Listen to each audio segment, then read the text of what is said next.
Hello student, exam গ্রাভিটিতে তোমাদের প্রত্যেককে স্বাগত জানাই। আমরা যে চ্যাপ্টারটা শুরু করেছিলাম তার নাম হচ্ছে রিপ্রোডাকশন, যেটাকে বাংলায় বলা হয় জনন। আজকে পার্ট নাম্বার 5 এবং ক্লাস নাম্বার 29 পড়বো। এর আগে যে 28টা ক্লাস অলরেডি হয়ে গেছে তার সম্পূর্ণ প্লেলিস্ট বানানো আছে, তো তোমরা প্লেলিস্ট থেকে পরপর সমস্ত ভিডিও দেখতে পারো। পরপর সমস্ত ভিডিও দেখলে তোমাদের বুঝতে অনেক বেশি সুবিধা হবে বায়োলজিটা, ঠিক আছে? তো চলো আজকে পার্ট নাম্বার 5 ক্লাস নাম্বার 29 শুরু করা যাক। দেখো, আমি অলরেডি আমাদের যে 4টে পার্ট হয়ে গেছে, তো 4টে পার্টে আমরা রিপ্রোডাকশনের যা যা কিছু হয় আর কি সমস্ত পার্টই কমপ্লিট করে ফেলেছি। Female reproduction system, male reproduction system, কী করে মানে বাচ্চা এই পৃথিবীতে আসে, তার প্রসেস কী কী আছে, তারপরে ব্যাঙের জীবনচক্র, মানে সমস্ত কিছু আমরা কমপ্লিট করে ফেলেছি। শুধুমাত্র একটাই টপিক আমাদের বাকি আছে, যেটা সেক্সুয়াল রিপ্রোডাকশনের খুবই গুরুত্বপূর্ণ পার্ট, সেটা হচ্ছে প্ল্যান্টের রিপ্রোডাকশন। আমি তোমাদের বলেছিলাম যে উদ্ভিদেরও কিন্তু সেক্সুয়াল রিপ্রোডাকশন হয়, যৌন জনন হয়। তো সেই পার্টই আজকে আমরা পড়ব, ঠিক আছে? তাহলে আজকে আমরা কি পড়ব? উদ্ভিদের যৌন জনন বা সেক্সুয়াল রিপ্রোডাকশন ইন প্ল্যান্ট। দেখো, এই জিনিসটা মানে এই চ্যাপ্টারটা আমি একদিন বলেছিলাম যে একবার শুধু এই ভিডিওটাকে প্রথম থেকে শেষ পর্যন্ত দেখবে, এরপর তোমাদের এই টপিকটার উপরে কোথাও কোনো রকম কোনো কোশ্চেন আটকানো, কোনো ডাউট, কোনো কিছু থাকবে না। আর এখানে সবথেকে বড় ব্যাপার কি, বাংলা এবং ইংলিশ দুটো নামই আমাদের জানতে হবে। তো আমি এক এক করে তোমাদের বোঝাবো, একদম স্টেপ বাই স্টেপ, তোমরা শুধু শুনতে থাকো, ঠিক আছে? এবং খাতায় নোট করতে থাকবে। দেখো দেখো একটা জিনিস প্রথমে ক্লিয়ার করে নিই। যখন আমি বলছি যে প্ল্যান্টের সেক্সুয়াল রিপ্রোডাকশন মানে হচ্ছে যৌন জনন, তাহলে নিশ্চয়ই মানুষের ক্ষেত্রে যখন আমরা হিউম্যান রিপ্রোডাকশন সিস্টেম পড়েছিলাম, মানুষের যৌন জনন সম্পর্কে পড়েছিলাম, ওখানে সিম্পল কী হচ্ছিল না, একটা মেল গ্যামেট এবং একটা ফিমেল গ্যামেট, পুং গ্যামেট এবং স্ত্রী গ্যামেটের মিলন ঘটছিল। যৌন জনন মানে আমি তোমাদের বলেছিলাম যে দুজন এখানে পার্টিসিপেন্ট করবে, ফাদার এবং মাদার, মানে মেল এবং ফিমেল, ঠিক আছে? তো এই প্ল্যান্টের ক্ষেত্রেও কিন্তু ব্যতিক্রম নয়। এখানে কি আছে, কিছু মেল পার্ট আছে এবং কিছু ফিমেল পার্ট আছে। তো আমাদের প্রথমে জানতে হবে যে আমাদের কি মেল পার্ট আছে, একটা ফুলের মধ্যে কি মেল পার্ট থাকে আর একটা কি ফিমেল পার্ট থাকে, এটা আমাদের প্রথমে জানতে হবে। দেখো ভালো করে লক্ষ্য করে ছবিটার দিকে লক্ষ্য করো। আমাদের এখানে যে এইটুকু পার্ট আছে না, দেখো আমি যেটুকু তোমাদের দেখাচ্ছি, যে এইটুকু পার্ট আছে, এইটুকু যে পার্টটা দেখতে পাচ্ছ, এই পার্টটার মধ্যে এটা হচ্ছে ফিমেল পার্ট। কি পার্ট? Female part. এবং এই যে পার্টগুলো দেখতে পাচ্ছ না, এই যে যে এরকম করে গিয়ে এরকম হয়েছে, এরকম করে গিয়ে এরকম হয়েছে, এরকম করে গিয়ে এরকম হয়েছে, এরকম করে গিয়ে এরকম হয়েছে, এগুলো কি বললাম? এগুলো হচ্ছে মেল পার্ট। এগুলো কি পার্ট? এগুলো হচ্ছে মেল পার্ট। এইটুকু ক্লিয়ার? একদম কিছু বলিনি আমি শুধু বলেছি এই যে মিডিল পার্টটা আছে, এই যে মিডিল পার্টটা আছে, এই মিডিল পার্টটাকে আমরা বলবো ফিমেল পার্ট, এবং এই যে জিনিসগুলো আছে এগুলো বলবো আমরা মেল পার্ট, ঠিক আছে স্যার? আচ্ছা, এবার দেখো এই যে ফিমেল যে পার্টটা আছে না, এই যে ফিমেল পার্টটা যেটুকু আমি তোমাদের কালার করে দেখাচ্ছি, এই ফিমেল পার্টটাকে কি বলা হয়? এই ফিমেল পার্টটাকে বলা হয় পিস্টিল। কি বলা হয়? পিস্টিল, বা এটাকে কার্পেলও বলে। কার্পেল স্যার বাংলা, আরে বাংলা কি? পিস্টিল বা কার্পেল, এর যে বাংলা সেটা হচ্ছে গর্ভকেশর। কি বলবে? গর্ভকেশর, ঠিক আছে? এই পুরো পার্টটা হচ্ছে কি? গর্ভকেশর। এই পুরো গর্ভকেশর 3টে পার্ট নিয়ে তৈরি হয়। কি 3টে পার্ট? ভালো করে লক্ষ্য করো। দেখো এই যে ওপরের পার্টটা দেখতে পাচ্ছ, এই ওপরের পার্টটাকে বলা হয় স্টিগমা। খাতায় নোট ডাউন করতে থাকো তোমরা, ভালো করে বুঝতে থাকো। স্টিগমা, যেটাকে বলা হয় গর্ভদণ্ড। এই যে এই পার্টটা দেখতে পাচ্ছ, এই পার্টটা এইভাবে নেমে গেছে, এই পার্টটা নেমে গেছে, এই যে সরু পার্টটা নেমে গেছে, এটাকে বলা হয় স্টাইল। কি বলা হয়? স্টাইল। কি বলা হয়? সরি এটা গর্ভদণ্ড লিখে দিলাম, সরি। স্টিগমা মানে হচ্ছে গর্ভমুণ্ড, আর এটা হচ্ছে গর্ভদণ্ড। স্টাইলটা হচ্ছে গর্ভদণ্ড। এরপর দেখো এই যে পার্টটা আছে না, এই পার্টটাকে বলা হয় ওভারি। কি বলা হয়? ওভারি। আরে ওভারি ফিমেলদের ক্ষেত্রে ছিল কি ছিল না? হিউম্যানের ক্ষেত্রে ছিল কি ছিল না? ছিল। ওভারি মানে হচ্ছে ডিম্বাশয়, ঠিক আছে? আর এই ওভারির ভিতরে কি থাকে? এই ওভারির ভিতরে থাকে ওভিউল। কি থাকে? ওভিউল। এটাকে বলা হয় ডিম্বক। বলো এইটুকু বুঝতে পারলে কি পারলে না? আমি পুরোটা কিসের পার্ট বললাম? ফিমেল পার্ট বললাম। মেল ছেড়ে দাও এখন। আমি কিসের পার্ট বললাম? ফিমেল পার্ট বললাম। আমি বললাম যে এই পুরো পার্টটাই, মিডিলের এই পুরো পার্টটা হচ্ছে ফিমেল পার্ট। এটাকে বলা হয় পিস্টিল বা কার্পেল, যেটাকে বাংলায় বলি আমরা গর্ভকেশর। এই গর্ভকেশর 3টে পার্ট নিয়ে তৈরি। 3টে পার্টের মধ্যে এই যে মাথার দিকের পার্টটা, এটাকে কি বলা হয়? এটাকে বলা হয় স্টিগমা। স্টিগমা বলা হয়, যেটাকে বলা হয় গর্ভমুণ্ড। গর্ভমুণ্ড, মুণ্ড মানে কি মাথা, মাথা মানে কি উপরে থাকবে, তো গর্ভমুণ্ড। এই যে লম্বা পাড়া পাটটা নেমে যাচ্ছে, লম্বা পাড়া পাটটা, এটাকে বলা হয় স্টাইল। স্টাইল মানে হচ্ছে গর্ভদণ্ড। আবারও বলছি, ইংলিশ এবং বাংলা দুটো পাশাপাশি না লিখে থাকলে কিন্তু ফেসে যাবে, পরীক্ষাতে কিন্তু স্টাইল দিয়ে দিলে কিন্তু ঘাবড়ে যাবে। তো স্টাইল মানে গর্ভদণ্ড মাথার মধ্যে ঢুকি না, আমি যতবার এরপরে স্টাইলের কথা বলবো, স্টাইল মানে নিজেদের স্টাইল হোক না, গর্ভদণ্ডের কথা ভাববে, ঠিক আছে। আর এই যে পার্টটা, এই পার্টটাকে কি বলবো, ওভারি বা ডিম্বাশয়। দেখতে পাচ্ছ, ওভারি বা ডিম্বাশয়, ঠিক আছে। আর এর ভেতরে কি থাকে, এর ভেতরে থাকে ওভিউল। ওভিউল তার মানে হচ্ছে ডিম্বক। আর এই ওভিউলের ভেতরে কি থাকে, ওভিউলের ভেতরে ছোট ছোট ছোট ছোট ডিম্বাণু থাকে বা ডিম্বকোষ থাকে, ঠিক আছে। সেটা এখন আমরা জানতে হবে না, পরে পড়বো। এটা গেল ফিমেল পার্ট। বলো ফিমেল পার্ট নিয়ে আর কোনো প্রবলেম আছে? পরে কি করে সেক্সুয়াল রিপ্রোডাকশন হচ্ছে সব পরে হবে, আগে এই পার্টগুলোকে জানতে শেখো। মেলদের ক্ষেত্রে মানে হিউম্যানের ক্ষেত্রে তো বুঝতে অনেক বেশি সুবিধা, যেহেতু আমাদের সঙ্গে রিলেট করে, কিন্তু ফুলের ক্ষেত্রে তো অত কেউ ডিপলি দেখেনি না, তো সেগুলো একটু বুঝতে টাইম লাগবে, ঠিক আছে। তো ঘাবড়ে যাবে না, শুধু ফিমেল পার্টটা বললাম। এবার আমি মেল পার্টে আসছি, যে স্যার মেল পার্ট কী আছে এখানে, দেখো নেক্সট স্লাইড দেখো। আচ্ছা, একটু আমি রানিং পড়াবো, কারণ আমি চেষ্টা করবো যে এই পার্টের মধ্যে তোমাদের এই রিপ্রোডাকশনটাকে কমপ্লিট করে দেওয়ার। অলরেডি 5 নাম্বার পার্ট চলছে, তো আর আমি পার্ট করতে চাইছি না, ঠিক আছে। এবার আমরা আসছি কি পার্ট, মেল পার্ট। কি আসছে, মেল পার্ট, ঠিক আছে। স্যার মেল পার্ট আমি আগেই বলেছি যে এই যে পার্টটা দেখতে পাচ্ছ, এই পুরো পার্টটাই হচ্ছে মেল পার্ট। এবার একটা জিনিস লক্ষ্য করে দেখো, এখানে দুটো আচ্ছা, এই মেল পার্টটাকে আমরা কি বললাম, স্টেমেন বললাম। স্টেমেন বললাম। স্টেমেন মানে কথাটা কি, পুংকেশর। কি বললাম, পুংকেশর। এই স্টেমেন দুটো জিনিস নিয়ে তৈরি হয়, দেখতে পাচ্ছ, এই একটা লম্বা পাড়া জিনিস রয়েছে, এটাকে বলা হয় ফিলামেন্ট। এটা দুটো জিনিস নিয়ে তৈরি হয়, একটা হচ্ছে ফিলামেন্ট। এই ফিলামেন্টের বাংলা কি, ফিলামেন্টকে বলা হয় পুংদণ্ড। পুংদণ্ড, দেখতে পাচ্ছ দণ্ডের মতন রয়েছে, লম্বা রয়েছে। আর এই মাথায় দেখতে পাচ্ছ, মাথায় এরকম একটা ছোটো পাটা জিনিস রয়েছে, এটাকে বলা হয় অ্যান্থার। কি বলা হয়, অ্যান্থার। অ্যান্থার মানে হচ্ছে পরাগধানী। আর এই পরাগধানীর মধ্যেই ছোট ছোট পরাগ রেণু থাকে, পোলেন গ্রেন, ইয়েলো কালারে, হলুদ কালারে পোলেন গ্রেন থাকে। আমরা পরে জানবো সেটা, শুধু আমরা এখানে পার্ট জানছি যে এই পার্টটা হচ্ছে কি বললাম, এই পার্টটা হচ্ছে ফিলামেন্ট। আর এই যে উপরে যে মাথার পার্টটা, সেটাকে বলা হয় অ্যান্থার। এই দুটো মিলে আমাদের তৈরি হয় কি, স্টেমেন বা পুংকেশর। পুংদণ্ড আর পরাগধানী মিলে। এটুকু ক্লিয়ার। চলো নেক্সট স্লাইড দেখো। এখানে আরেকবার ক্লিয়ার করে দিই, আমি যে ফুলের এই যে লম্বা অংশটা দেখিয়েছিলাম, এটাকে কি বলা হয়েছিল, ফিলামেন্ট। উপরের যে অংশটা থাকে, উপর অংশটাকে বলা হয় অ্যান্থার। এই অ্যান্থারের মধ্যে আমি কি বললাম, ইয়েলো কালারে ছোট ছোট পরাগ রেণু থাকে বা পোলেন গ্রেন বলা হয় এটাকে, ঠিক আছে। আর এই দুটো মিলেই হচ্ছে স্টেমেন। স্টেমেনকে কি বললাম আমরা, বারবার রিপিট করছি, পুংকেশর চক্র বা পুংকেশর বলা হয়। এটা একটা কি পার্ট, এটা হচ্ছে মেল পার্ট, ঠিক আছে। এই দিকে কি দেখিয়েছে, এদিকে দেখিয়েছে ফিমেল পার্ট। ফিমেল পার্টের মধ্যে কি আছে, মিডিলের পুরো অংশটা হচ্ছে ফিমেল পার্ট। এই পুরো ফিমেল পার্টটাকে কি বলেছিলাম আমি, বলো কি বলেছিলাম, পিস্টিল বা কার্পেল বা গর্ভকেশর। এটা 3টে পার্ট নিয়ে তৈরি হয়, একটা হচ্ছে স্টিগমা, গর্ভমুণ্ড, এই উপরে পার্টটা হচ্ছে গর্ভমুণ্ড। এই লম্বা যে পার্টটা নেমে গেছে, এটাকে বলা হয় স্টাইল, যেটাকে বলা হয় গর্ভদণ্ড। আর এইটাকে বলা হয় ওভারি মানে হচ্ছে ডিম্বাশয়। আর এই ওভারির মধ্যে কি থাকে, ওভারির মধ্যে কি রয়েছে, এগুলো ছোট ছোট কি রয়েছে এগুলো, ওভিউল মানে হচ্ছে ডিম্বক। আর এই ওভিউলের ভেতরে ছোট ছোট কি থাকে, ডিম্বাণু থাকে বা ডিম্বকোষ থাকে। ক্লিয়ার। চলো নেক্সট দেখো। এই ছবিটা তোমাদের কোথায় আছে, এনসিইআরটিতে আছে। তো আমি এনসিইআরটি ছবিটা দিয়ে দিয়েছি, তোমরা এবার বুঝতে পারবে যে এই যে মিডল পার্টটা কি, পুরোটাই ফিমেল পার্ট। দেখো গর্ভমুণ্ড আছে, গর্ভদণ্ড আছে, গর্ভাশয় আছে, ঠিক আছে। আর এই দিকে যে পার্টটা রয়েছে, এই পার্টটা কি, মেল পার্ট।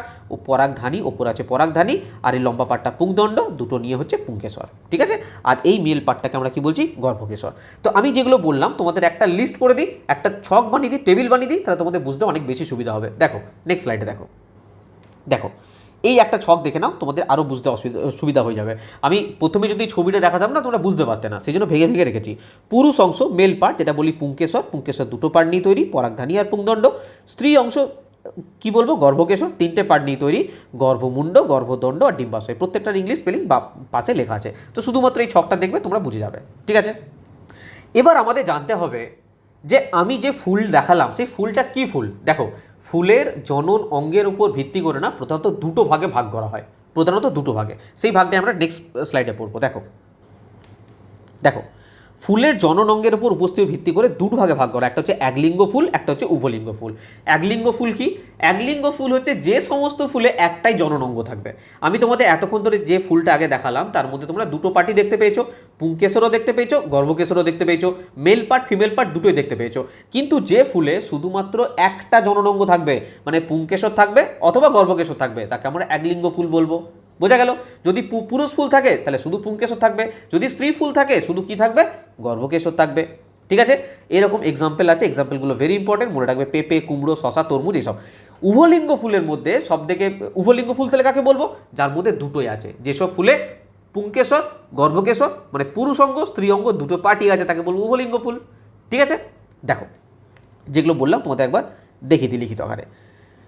একলিঙ্গ ফুল, যেসব ফুলে কেবলমাত্র একটি জননঙ্গ পুংকেশর বা গর্ভকেশর থাকে তাকে আমরা একলিঙ্গ ফুল বলবো, মানে শুধু পুংকেশর থাকবে নাহলে শুধুমাত্র গর্ভকেশর থাকবে। এখানে ইম্পর্টেন্ট এক্সাম্পল অনেক বেশি ইম্পর্টেন্ট, তার মধ্যে বেশি ইম্পর্টেন্ট হচ্ছে পেঁপে আর তরমুজ, এই দুটোই তোমাদের পরীক্ষাতে আসবে। দেখো আমি যখন যেটা পড়াই একদম এক্সাম ওরিয়েন্টেড পড়াই, কোনো ফালতু জিনিস পড়াই না, এর মধ্যে আছে অনেকগুলো উদাহরণ হিসাবে অনেকগুলো উদাহরণ আছে, কিন্তু পরীক্ষাতে তোমাদের দুটোই আসবে বলে দিলাম, পেঁপে আসবে আর তরমুজ আসবে, পেঁপে আসবে আর তরমুজ আসবে। তাও তোমরা জেনে রাখো কুমড়ো, শশা, ভুট্টা এগুলো সবই একলিঙ্গ ফুল, পেঁপে এবং তরমুজ ভেরি ইম্পর্টেন্ট। তার মধ্যে উভলিঙ্গ ফুল বাইসেক্সুয়াল ফ্লাওয়ার, যার মধ্যে পুংকেশর গর্ভকেশর উভয় থাকবে, তাদেরকে উভলিঙ্গ বলবো। এদের সম্পূর্ণ ফুল বলা হয়, কারণ কি এদের কারোর উপরে ডিপেন্ড করতে হবে না, এদের কারোর উপরে ডিপেন্ড করার প্রয়োজন, এটা সম্পূর্ণ ফুল। যদি শুধু পুংকেশর থাকে তাহলে গর্ভকেশরের উপর ডিপেন্ড করতে হবে, যদি শুধু গর্ভকেশর থাকে পুংকেশরের উপর ডিপেন্ড করতে হবে, কিন্তু এরা সম্পূর্ণ ফুল। ঠিক আছে, এদের মধ্যে পরাগধানী এবং গর্ভমুণ্ড থাকে, তাই এদের স্বপরাগযোগ সহজে করে, স্বপরাগযোগ পরে পড়বো, এখানে জানার দরকার নেই। ঠিক আছে, এখানে ইম্পর্টেন্ট মনে রাখবে কি? হিবিস্কাস। এই দেখো জবা, এই জবাটা অনেক সময় কি দিতে পারে জানো? হিবিস্কাস তৈরি, হিবিস্কাস। ঠিক আছে, আর হচ্ছে সর্ষে, এই দুটো হচ্ছে সব থেকে বেশি ইম্পর্টেন্ট, পরীক্ষাতে এই দুটোই আসবে, হিবিস্কাস আর সর্ষে। বাকি জেনে রাখো গোলাপ, মটর, ধুতরা এগুলো সবই উভলিঙ্গ ফুল। ঠিক আছে, আমি আবারও বলছি এই লেখাটা হিবিস্কাস হিসাবেও দিতে পারে, তো ঘাবড়ে যেও না। হিবিস্কাস, জবা, সর্ষে, গোলাপ, মটর, ধুতরা এগুলো হচ্ছে উভলিঙ্গ ফুলের মধ্যে পড়ে। ক্লিয়ার? চলো নেক্সট দেখো আমি যেটা এখানে বললাম না, একটা ছবির মাধ্যমে দেখে নিলে তোমাদের আরও মানে একদম ডিটেলস কনসেপ্ট পুরো ক্লিয়ার হয়ে যাবে। দেখো নেক্সট একটা ছবি রেখেছি তোমাদের জন্য, ছবিটা লক্ষ্য করো, এটা হচ্ছে ফিমেল ফ্লাওয়ার। ফিমেল ফ্লাওয়ার মানে কি? এটা হচ্ছে একলিঙ্গ, একটাই শুধু আছে ফিমেল ফ্লাওয়ার। দেখো শুধুমাত্র ফিমেল পার্টটা উপস্থিত আছে, মেল পার্ট আছে এখানে নেই। এটা দেখো শুধুমাত্র মেল ফ্লাওয়ার মানে শুধুমাত্র একটাই পার্ট উপস্থিত আছে, যেটা হচ্ছে পুংজননতন্ত্র উপস্থিত আছে এর মধ্যে। দেখো অ্যান্থার আর ফিলামেন্ট রয়েছে, এখানে ফিমেল পার্ট আছে নেই। বোঝা গেল? এটা হচ্ছে একলিঙ্গ ফুল। এই দেখো এইদিকে তাকাও, বাইসেক্সুয়াল মানে কি? দুটোই থাকবে, উভলিঙ্গ ফুল। দেখতে পাচ্ছ দুটোই আছে, এই মিডিলে ফিমেল পার্টও আছে, আবার সাইডে দেখো মেল পার্টও আছে, তো এটা বাইসেক্সুয়াল হয়ে গেল। যদি শুধুমাত্র ফিমেল পার্ট থাকে তাহলে এরকম হবে, শুধু মেল পার্ট এটা। আর এটা দেখো শুধু ফিমেল পার্ট আছে, শুধুমাত্র ফিমেল পার্ট আছে। ঠিক আছে, ছবির মাধ্যমে আরও কনসেপ্ট ক্লিয়ার হয়ে গেছে। নেক্সট আমরা পড়বো এবার যে এতক্ষণ ধরে সেক্সুয়াল রিপ্রোডাকশন প্ল্যান্টের ক্ষেত্রে হয় সেই জিনিসটা পড়ান তো স্যার। এবার আমরা যাচ্ছি ডাইরেক্ট ফুলের যৌন জনন, সেক্সুয়াল রিপ্রোডাকশন অফ ফ্লাওয়ার। ঠিক আছে, ভেরি ইম্পর্টেন্ট, বোঝার চেষ্টা করবে মন দিয়ে। ঠিক আছে, দেখো আমি প্রথমেই বললাম যে কোনো যৌন জনন হোক, আমরা যে হিউম্যানের যে সেক্সুয়াল রিপ্রোডাকশন পড়েছি প্ল্যান্টের রিপ্রোডাকশনের মধ্যে, সেরকম প্রসেসের সেভাবে কোনো পার্থক্য নেই। ঠিক আছে, প্রথমে হিউম্যানের ক্ষেত্রে কি হয়েছিল বলো স্যার? গ্যামেট ফর্মেশন হয়েছিল। গ্যামেট ফর্মেশন মানে সিম্পল ব্যাপার, আগে মেল গ্যামেট উৎপন্ন হতে হবে, মেল গ্যামেট আগে কি উৎপন্ন হতে হবে? Mail gamete. আর কি উৎপন্ন হতে হবে? Female gamete. ঠিক আছে, এখানে মেল গ্যামেট কি হিসেবে ছিল? মেল গ্যামেট কি ছিল? আমি তোমাদের ছবিটাতে আরেকবার ফিরে যাই। দেখো এই ছবিটা নয়, এক মিনিট, এখানে দেখো, এখানে মেল গ্যামেট যদি বলা হয়, মনে রাখবে যে এই যে অ্যান্থার আছে না, এই অ্যান্থারের মধ্যে ছোট ছোট ইয়েলো কালারে কি থাকে জানো? পরাগ রেণু থাকে। ঠিক আছে, এটাকে বলা হয় পোলেন গ্রেন। যেমন হিউম্যানের ক্ষেত্রে কি ছিল? মেল পার্টে কি ছিল বলো? স্পার্ম ছিল। কি ছিল? স্পার্ম। ঠিক সেই রকমই ফুলের ক্ষেত্রে এখানে কি থাকবে? পোলেন গ্রেন থাকবে। বোঝা গেল? ফিমেল পার্টে আমি কি বললাম যে এই যে ওভারিটা আছে, ফিমেল দেখে তো ওভারি ছিল না, ওভারি মানে ডিম্বাশয় ছিল। এর মধ্যে কি আছে না, এরকম দেখতে পাচ্ছ, এগুলো হচ্ছে ডিম্বক, ওভিউল।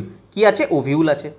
এই ওভিউলের ভেতরে ছোট ছোট ছোট ছোট ছোট ছোট ছোট ছোট কী থাকে, ডিম্বাণু থাকে, ডিম্বাণু, ডিম্বাণু বা ডিম্বকোষ, বা এনসিআরটিতে দুটো নামই আছে, হ্যাঁ, ডিম্বাণু বা ডিম্বকোষ থাকে। তাহলে হিউম্যানের ক্ষেত্রে যেমন স্পাম ছিল, এখানে পোলেন গ্রেন আছে। ফিমেলদের ক্ষেত্রে যেমন ডিম্বাণু ছিল, এখানেও ডিম্বাণু আছে। কিসের ভেতরে আছে? ওভারির ভেতরে আছে। ওভারির ভেতরে ওভিউল, ওভিউলের ভেতরে ডিম্বাণু আছে। এবার এখানে কাজ কি?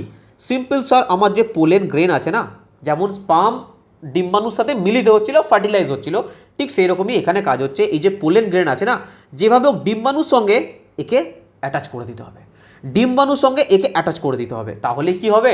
নতুন বীজের সৃষ্টি হবে, নতুন উদ্ভিদের সৃষ্টি হবে। এটা আমার মেন টার্গেট, বোঝা গেল? তো ফুলের যৌনজনন প্রক্রিয়ায় প্রথম যে প্রসেস সেটা হচ্ছে gamete formation. Gamete formation, gamete মানে বোঝা গেল জিনিসটা। একটা হচ্ছে পোলেন গ্রেন, যদি বলে এর কালার কি, মনে রাখবে ইয়েলো, হলুদ কালারের, ঠিক আছে? এটা ডিম্বাণু। ডিম্বাণু যদি বলে কিসের ভেতরে ডিম্বাণু থাকে, বারবার বলছি ডিম্বাণু থাকে ডিম্বকের ভেতরে, ওভিউলের ভেতরে। যদি বলে ওভিউল কার ভেতরে থাকে, ওভারির ভেতরে, ডিম্বাশয়ের ভেতরে, ডিম্বাশয়ের ভেতরে থাকে ওভিউল, ঠিক আছে? তো এই দুটোকে মেলাতে হবে, তো এটাকে বলে গ্যামেট ফর্মেশন। ওকে, নেক্সট স্টেপ দেখো, আমি আবার সেই পুরোনো জায়গাতে ফিরে যাচ্ছি। দেখো, এবার প্রশ্ন হচ্ছে যে স্যার, এই যে অ্যান্থার আছে, সরি অ্যান্থার বলবো না, অ্যান্থারের ভেতরে যে পরাগ রেণু আছে, পোলেন গ্রেন আছে, এর ভেতরে যে ছোট ছোট ছোট ছোট পোলেন গ্রেন আছে, এই পোলেন গ্রেন, এই ভেতরে ওভিউলের ভেতরে যে ছোট ছোট ছোট ছোট ডিম্বাণু আছে, এই ডিম্বাণুর সাথে মিলবে কিভাবে? কিভাবে সম্ভব? দেখো, এটা একমাত্র সম্ভব পরাগ যোগের মাধ্যমে। কিসের মাধ্যমে সম্ভব? পরাগ যোগ, যেটাকে ইংলিশে বলা হয় পলিনেশন। চুপচাপ মন দিয়ে শুনে যাও, কি বলে? পলিনেশন, পরাগ যোগ। এটা যৌনজননের বলতে পারো প্রথম ধাপ। যদি বলো প্রথম ধাপ গ্যামেট ফর্মেশন, ঠিক আছে, ওটা তো আছেই, ওটাকে আমি প্রথম ধাপ বলবো না। গ্যামেট ফর্মেশনটা হচ্ছে ওটা অলরেডি আছে আমার, মানে অ্যান্থারের ভেতরে, আমার পরাগধানীর ভেতরে পরাগ রেণু অলরেডি উপস্থিত আছে, এবং ওভিউলের ভেতরে আমার ডিম্বাণু অলরেডি উপস্থিত আছে। এবারে আমাকে তো ওই ঘটনাটা ঘটাতে হবে, যেটাকে বলে পরাগ যোগ, এর একে অপরের সাথে তো মেশাতে হবে। তো এটা প্রথম ধাপ, পরাগ যোগ বা পলিনেশন। এটা কি করা হয় না, ফুলের পরাগধানী থেকে কিছুর মাধ্যমে, কোনো বাহকের মাধ্যমে প্রথম কাজ হচ্ছে, এই যে আমার ফিমেল পার্টটা আছে না, এই যে আমার ফিমেল পার্ট আছে, এই যে আমার ফিমেল পার্ট আছে, এই ফিমেল পার্টের এই উপরের পার্টটাকে কি বলছিলাম? গর্ভমুণ্ড, গর্ভমুণ্ড বা স্টিগমা বলছিলাম। যেভাবে হোক, যেভাবে হোক, এই ছোট ছোট ছোট ছোট ছোট ছোট পরাগ রেণুটা আমার এই গর্ভমুণ্ডে স্থাপন করতে হবে, এই গর্ভমুণ্ডে নিয়ে আসতে হবে। স্যার গর্ভমুণ্ডে আনলে কী হবে? একটা ওভারভিউ দিয়ে দিই তোমাদের, একটা ভালো করে ওভারভিউ দিয়ে দিই, ভালো করে শুনে নাও। আমার প্রথম টার্গেট, আমি আবার বলছি, পরাগ রেণুটা যেভাবে হোক আমার এই গর্ভমুণ্ডে এখানে স্থাপন করতে হবে। যখনই গর্ভমুণ্ডে স্থাপন হয়ে যাবে না, তখনই এখান থেকে না একটা সরু নলের মতো সৃষ্টি হবে, সরু নলের মতো সৃষ্টি হবে। স্যার নলের মতন ওটা সৃষ্টি হয়ে কী কাজ হবে?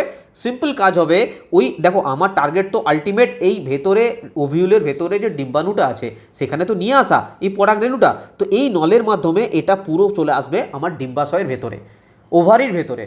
ওভারির ভেতরে এসে যে ওভিউল আছে ডিম্বকের ভেতরে ঢুকবে, এবং সেখানে যে ডিম্বাণু আছে তার সঙ্গে ফার্টিলাইজ করবে। এটা আমার মেন টার্গেট। তাহলে বলো আমাকে সর্বপ্রথম কোথায় আনতে হবে? পরাগ রেণুটা গর্ভমুণ্ডে আনতে হবে।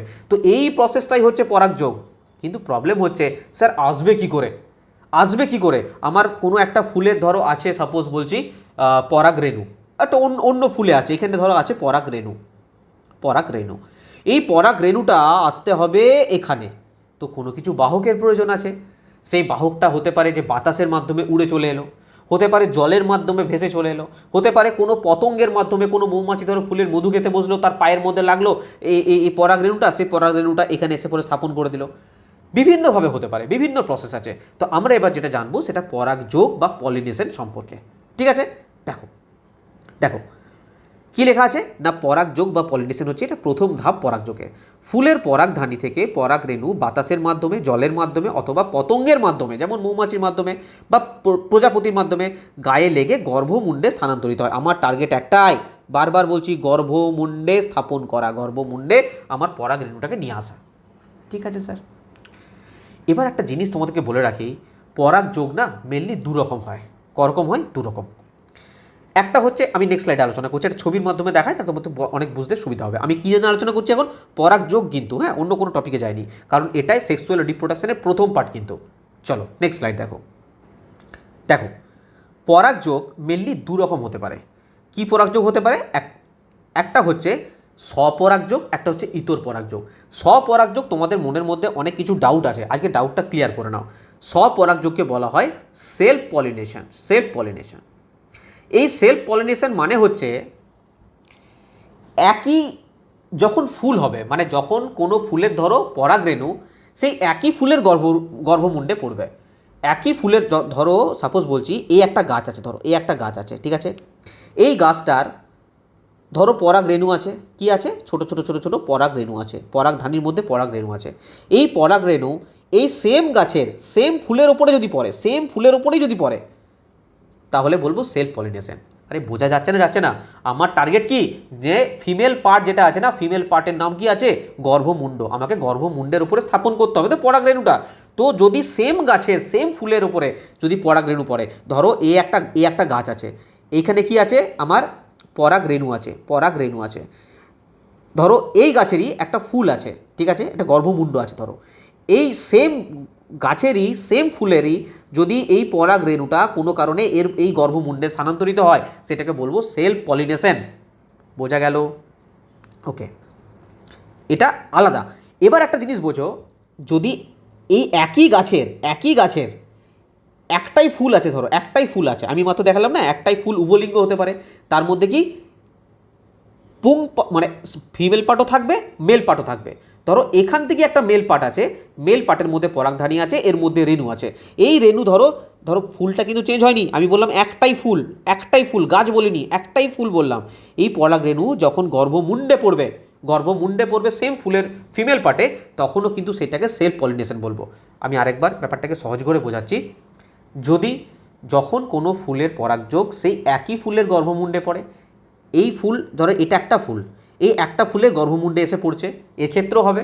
বা ধরো এইখানে একটা ফুল ফুটে আছে, এখানে একটা ফুল ফুটে আছে, ধরো এখানের পরাগরেণু সেম গাছের এখানে এসে পড়ছে, গাছটাও সেম, কিন্তু সেক্ষেত্রে সেলফ পলিনেশন হবে। বোঝাতে পারলাম? যদি সেম ফুল হয় তাও হবে, বা সেম গাছ হয় তাই হবে। শুধুমাত্র মনে রাখবে প্ল্যান্টটা যেন চেঞ্জ না হয়, অন্য কোনো প্ল্যান্ট না হয়। যখন কোনো ফুলের পরাগরেণু সেই একই ফুলের গর্ভমুণ্ডে পড়বে, অথবা একই গাছের অন্য কোনো ফুলের গর্ভমুণ্ডে পড়বে, সেটাকে স্বপরাগযোগ বলবো, ঠিক আছে। যেমন মটর, টমেটো, এসব। ইতর পরাগযোগের ক্ষেত্রে কি হয়, পুরো অন্য গাছে চলে যায়। যখন কোনো ফুলের পরাগরেণু একই প্রজাতির অন্য একটা গাছের উপরে পড়বে, ধরো এই একটা গাছ আছে, এই একটা গাছ আর এই একটা গাছ, পুরো গাছটাই দেখো চেঞ্জ হয়ে গেছে। তো এই গাছের কোনো পরাগরেণু যখন অন্য একটা গাছের গর্ভমুণ্ডে এসে পড়বে, তখন সেইটা হচ্ছে কি, ইতর পরাগযোগ, যেটাকে আমরা ক্রস পলিনেশন বলি, ঠিক আছে। ডাউট যেন না থাকে কোনো রকম। যখন কোনো ফুলের পরাগরেণু সে একই ফুলের গর্ভমুণ্ডে অথবা একই গাছের কোনো ফুলের গর্ভমুণ্ডে পড়ে, তখন তাকে স্বপরাগযোগ বলে। যেমন মটর, টমেটো, জবা। ইতর পরাগযোগ হচ্ছে যখন কোনো ফুলের পরাগরেণু একই প্রজাতির অন্য একটি গাছের ফুলের গর্ভমুণ্ডে স্থানান্তরিত হয়, তখন তাকে ইতর পরাগযোগ বলে। যখনই প্ল্যান্ট চেঞ্জ হয়ে যাবে, তখনই হয়ে যাবে ইতর পরাগযোগ। আর যখন একই গাছের মধ্যে যা ঘটনা ঘটবে, সেটা হচ্ছে স্বপরাগযোগ বা সেলফ পলিনেশন। বাস এইটুকু জেনে রাখো, এটাকে নিয়ে বেশি টাইম দেওয়ার কোনো প্রয়োজন নেই। এবারে ব্যাপারটা হচ্ছে, আমার এই একই গাছের পরাগরেণু একই ফুলের ওপরে যে এসে পড়ছে, একই ফুলের গর্ভমুণ্ডে এসে পড়ছে, অথবা এই গাছের পরাগরেণু এই গাছের গর্ভমুণ্ডে এসে পড়ছে, তো পড়ার তো কিছু কারণ আছে। কিসের মাধ্যমে পড়তে পারে? বায়ুর মাধ্যমে, জলের মাধ্যমে, পতঙ্গের মাধ্যমে, পাখির মাধ্যমে, বাদুড়ের মাধ্যমে। 5টা প্রসেসে আসতে পারে, ঠিক আছে। কোনো ধরো বাতাস দিল, বাতাসের ফলে এখানের পরাগরেণু চলে গেল এখানে। কোনো ধরো জল হলো, জলের মাধ্যমে ধরো বয়ে বয়ে বয়ে বয়ে চলে গেল, কোনো গর্ভমুণ্ডে স্থাপন হয়ে গেল গিয়ে। কোনো পতঙ্গ ধরো এখানে ফুলের মধু খেতে এলো, তার পায়ের মধ্যে লাগলো, এই ফুলের গর্ভমুণ্ডে এসে সেটা স্থাপন করে দিল, হতে পারে। কোনো পাখির মাধ্যমে হতে পারে, কোনো বাদুড়ের মাধ্যমে হতে পারে, ঠিক আছে। তো নেক্সট আমরা দেখবো যে পরাগযোগের প্রকারভেদ কী এবং বাহক কী, এবং তাদেরকে কি বলে, নামগুলো কি জানতে হবে। যদি বায়ুর মাধ্যমে হয় তাকে আমরা কি বলবো, যদি জলের মাধ্যমে হয় তাকে আমরা কি বলবো। চলো নেক্সট স্লাইড দেখো। এই একটা ছক জাস্ট মনে রাখবে, তোমাদের কাজ হয়ে যাবে। দেখো, যদি বায়ুর মাধ্যমে যদি কিছু হয়, সেটাকে আমরা বলি বায়ু পরাগী, মানে অ্যানিমোফিলি, মনে থাকবে। যদি জলের মাধ্যমে সেই পরাগযোগটা ঘটে, তাকে বলবো জল পরাগী বা হাইড্রোফিলি। যদি ইনসেক্টের মাধ্যমে হয়, পতঙ্গের মাধ্যমে হয়, তাহলে বলবো পতঙ্গ পরাগী অথবা এন্টোমোফিলি। যদি বার্ডসের মাধ্যমে হয়, পাখির মাধ্যমে, তাহলে বলবো পক্ষী পরাগী বা অরিন্থোফেলি। আর যদি বাদুড়ের মাধ্যমে হয়, সেটা বাদুড় পরাগী বা কিপ্টোফেলি, কিরোপটেরোফেলি, ঠিক আছে। এই নামগুলো কিন্তু মনে রাখবে। ডাইরেক্ট এই বাংলা নামগুলো দেওয়ার সম্ভাবনা খুবই কম। যদি বলে বায়ুর মাধ্যমে হয় তখন তোমাদেরকে মনে রাখতে হবে অ্যানিমোফিলি। স্যার পরাগযোগের নাম কি বলবো? অ্যানিমোফিলি। সেই পরাগযোগটাকে কি বলবো? অ্যানিমোফিলি। অ্যানিমোফিলি, হাইড্রোফিলি, এন্টোফিলি, এগুলো সব নামগুলো কিন্তু মনে রাখতে হবে। জাস্ট সেই ছকটা মনে রাখবে তাহলেই হবে। চলো এবার আমি কি বলছি যে আমাদের তো পরাগযোগ ঘটে গেল। পরাগযোগ ঘটে যাওয়ার পরের প্রসেস কি না স্যার, যখনই আমার গর্ভমুণ্ডে ধরো গর্ভমুণ্ড, এই গর্ভমুণ্ডের উপরে পরাগ রেণু এসে পড়বে, তখনই আমি বললাম যে এখান থেকে একটা নালী সৃষ্টি হবে। কতদূর পর্যন্ত? একদম ডিম্বাশয় পর্যন্ত। এই নালীর মাধ্যমে কি হবে? ওভারিতে পৌঁছাবে, পরাগ রেণুটা ওভারিতে পৌঁছাবে। তো নেক্সট স্টেপ আমার কি হবে? পরাগ নালী গঠন। চলো নেক্সট দেখো, নেক্সট আমরা কি পড়বো? পরাগনালী গঠন। দেখো পরাগনালী গঠন মানে হচ্ছে গর্ভমুণ্ডটা না একটু, এই যে গর্ভমুণ্ডটা হয় না, স্টিগমা যেটা হয়, একটু আঠালো আঠালো টাইপের হয়। কেন আঠালো হয়? যখনই পরাগ রেণুটা এর উপরে এসে পড়বে, যেন উদ্ভিদ চায় না যে সেইটা কিন্তু উড়ে চলে যাক কোথাও বা কোথাও চলে যাক, সেই জন্য এটা একটু আঠালো হয় যাতে এটাকে আটকে রাখতে পারে, পরাগ রেণুটাকে আটকে রাখতে পারে। যখনই এটা থাকবে না, তখনই এখান থেকে একটা লম্বা নালীর সৃষ্টি হয়। লম্বা নালী সৃষ্টি পাচ্ছ, লম্বা নালীর সৃষ্টি হয়। ঠিক আছে, এই নালীটাকে বলা হয় কি? পরাগনালী। কি বলা হয়? পরাগনালী। ঠিক আছে, বা পোলেন টিউব বলা হয়। এটা সোজা গর্ভদণ্ডের ভেতর দিয়ে, এই যে গর্ভদণ্ড থাকে, এই যে পার্টটাকে কি বলা হয়? গর্ভদণ্ড থাকে। এই গর্ভদণ্ডের ভেতর দিয়ে সোজা কোথায় চলে আসবে? পুরো ডিম্বাশয়ে পৌঁছে যাবে, পুরো ওভারির মধ্যে চলে আসবে, পুরো ওভারির মধ্যে চলে আসবে। এই নালীর ভেতর দিয়ে মেনলি দুটো পুংগ্যামেট যায়। কোন দিকে যায়? ডিম্বাশয়ের দিকে, ওভারি। এই ভেতরে প্রবেশ করবে আস্তে আস্তে। ঠিক আছে, কোথায় প্রবেশ করবে? আস্তে আস্তে ভেতরে প্রবেশ করে যাবে। এই ওভারি এই ভেতরে প্রবেশ করার ফল কি হয়? আচ্ছা হিউম্যানের ক্ষেত্রে ভাবো, যখন যখন ডিম্বাণু আমাদের রেডি ছিল, যখন আমাদের স্পাম এসে এটাকে করলো, ফ্যালোপিয়ান টিউবে পৌঁছে গেল, তখন এখানে কি ঘটছিল? আরে নিষেক ঘটছিল স্যার, ফার্টিলাইজেশন ঘটছিল। এবং তার ফলে কি উৎপন্ন হচ্ছিল? জাইগোট উৎপন্ন হচ্ছিল। ঠিক সেম প্রসেস এখানেও হবে। পরাগনালীটি ডিম্বাশয়ের ভেতরে ঢুকে যাবে, একদম ডিম্বকের ভেতরে চলে আসবে, একদম ডিম্বকের ভেতরে। এরপর একটা পুংগ্যামেট কি করবে? এই ডিম্বকের ভেতরে কি আছে বলো? ডিম্বাণু আছে। ডিম্বকের ভেতরে কি আছে? ছোট ছোট ছোট ছোট কি আছে? ডিম্বাণু আছে। এই ডিম্বাণুগুলো কি বলে? ফিমেল জার্ম সেল বলে। যেমন পরাগ রেণুটা হচ্ছে কি? মেল জার্ম সেল, আমরা এগুলো পড়েছি, মানে হচ্ছে পুরুষ জনন কোষ। ঠিক সেই রকমই ফিমেল জার্ম সেল বলা হয় এই ডিম্বাণুগুলোকে।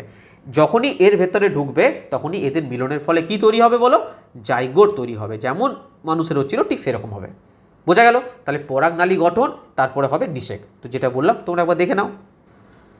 দেখো পরাগনালী গঠন, পোলেন টিউব জার্মিনেশন। গর্ভমুণ্ডটা আঠালো টাইপের হয়, সেখানে আটকে যায় পরাগরেণু, অঙ্কুরিত হতে শুরু করে দেয়।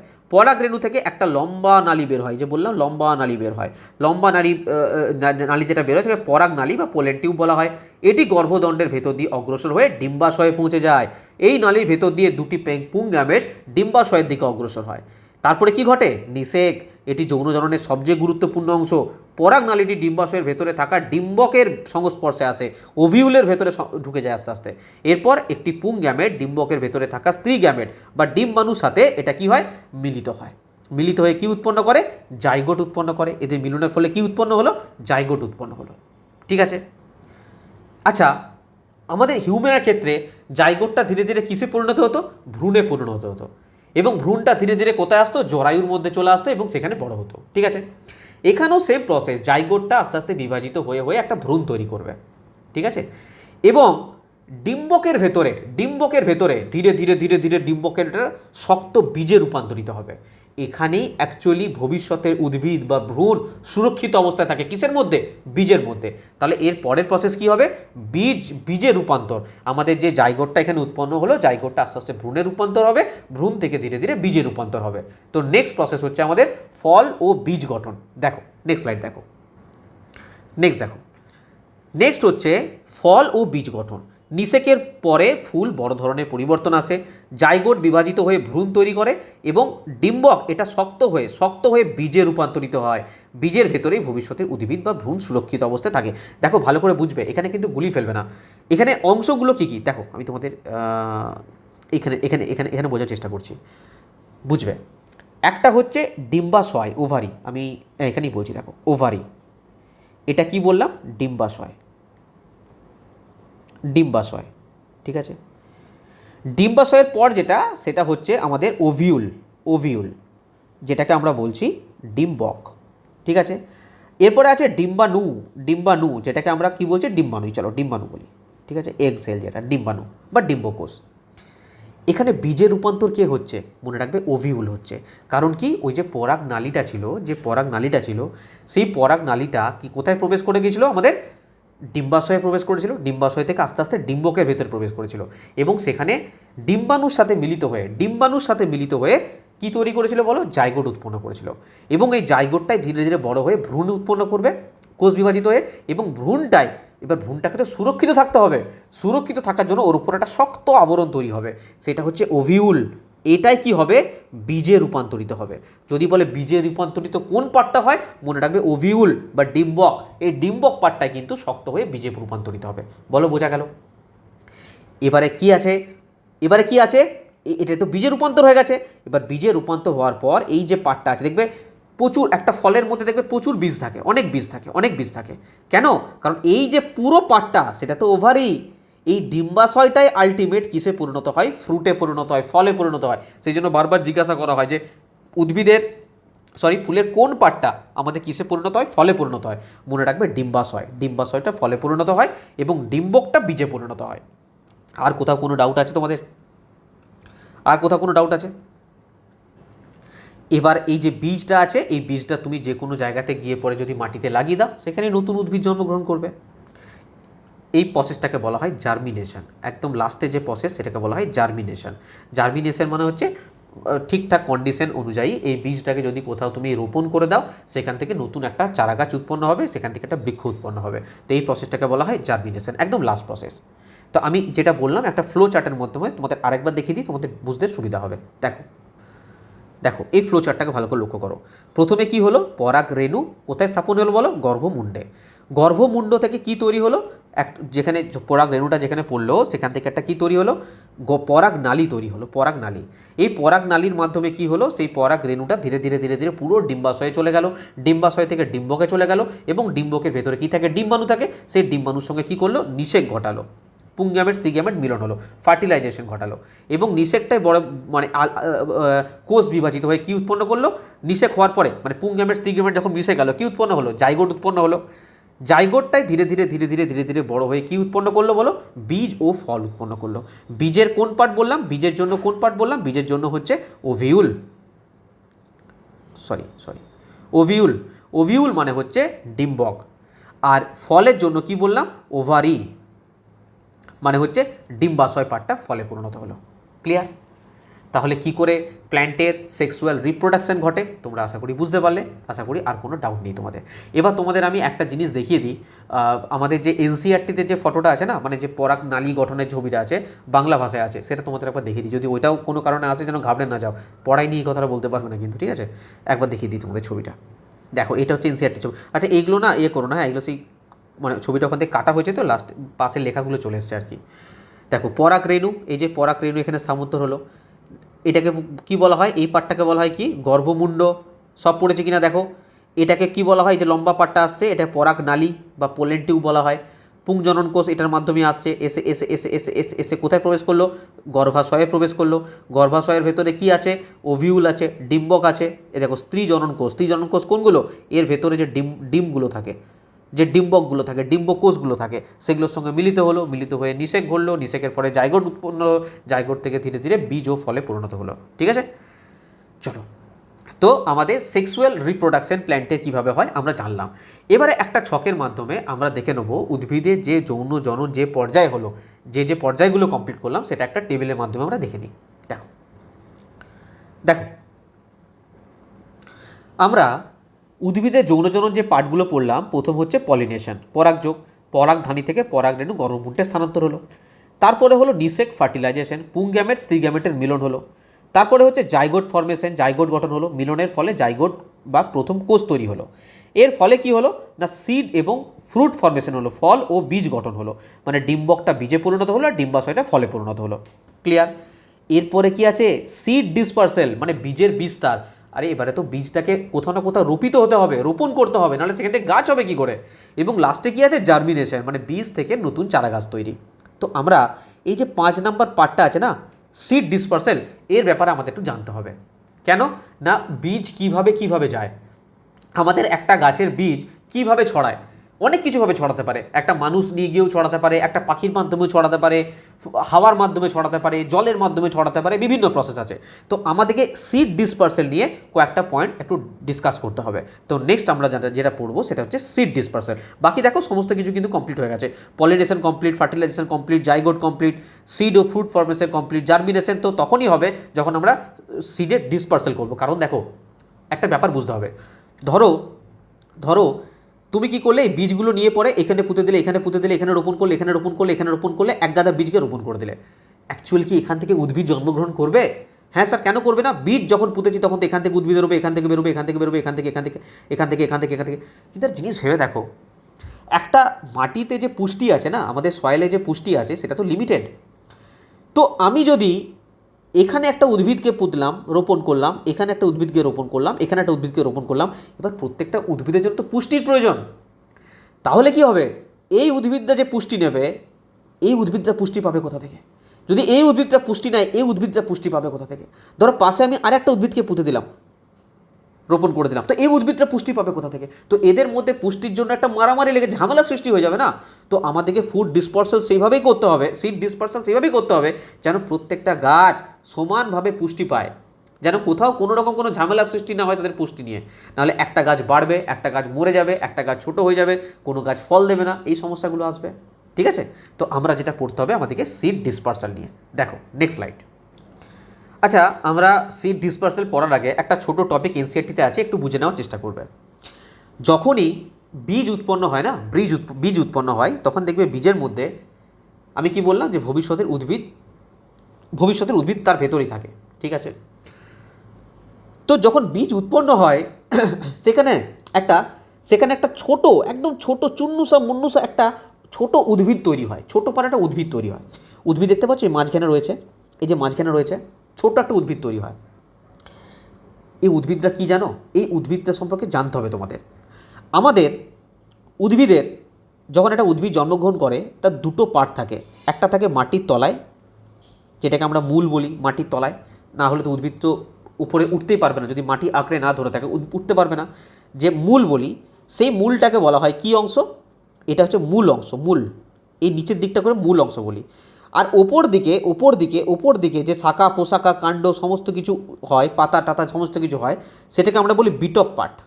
কী পার্ট বলি? বিট অফ পার্ট বলি। ঠিক আছে, ইংলিশে বলে এটাকে বলে শুট, আর এটাকে বলে রুট। বোঝা গেল? যেগুলোতে আমাদের কাণ্ড শাখা প্রশাখা হয়, মানে মাটির উপরে যে পার্টটা সেটাকে আমরা বলি শুট, বাংলায় বলি বিটপ অংশ, আর মাটির নিচে যে অংশটা থাকে সেটা বলি মূল বা রুট অংশ।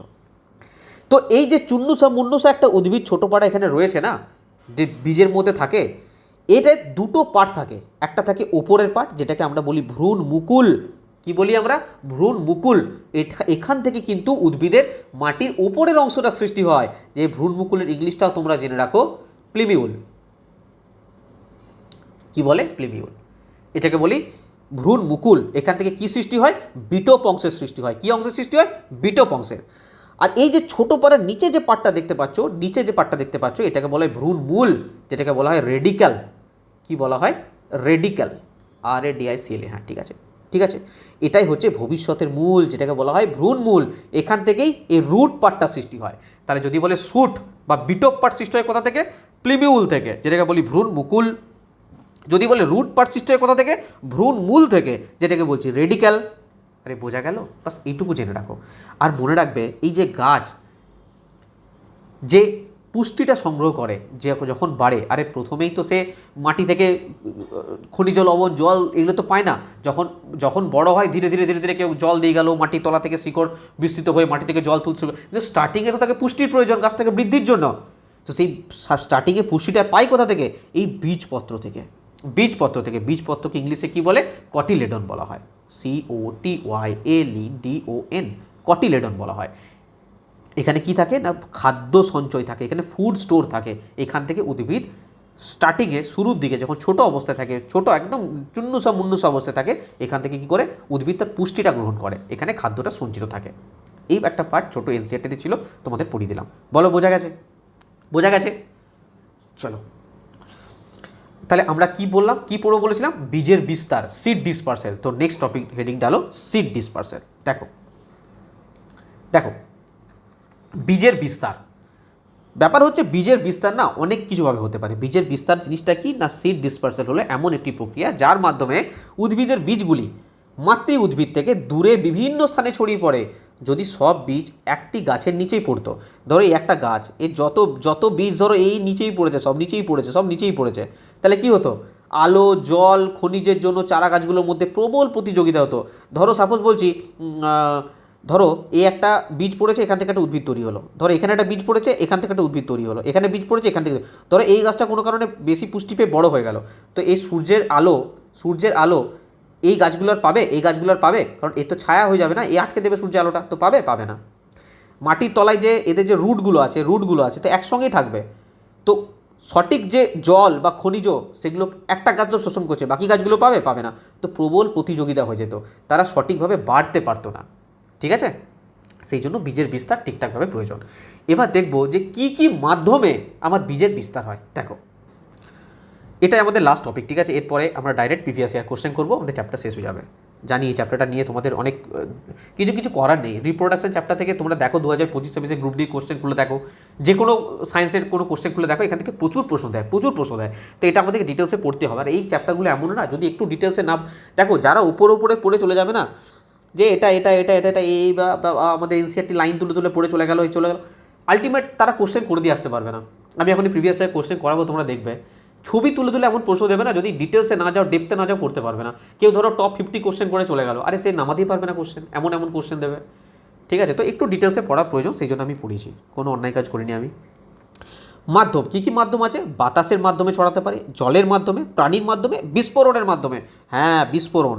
আচ্ছা, আগেরটার সঙ্গে কেউ গুলি ফেলো না, ওটা আমি বলেছিলাম পরাগ রেণু ছড়াবার কথা কিন্তু, ঠিক আছে? পরাগ রেণু পতঙ্গের মাধ্যমে ছড়াতে পারে, জলের মাধ্যমে ছড়াতে পারে, হাওয়ার মাধ্যমে ওটা কিন্তু পরাগ রেণু, পোলেন গ্রেন।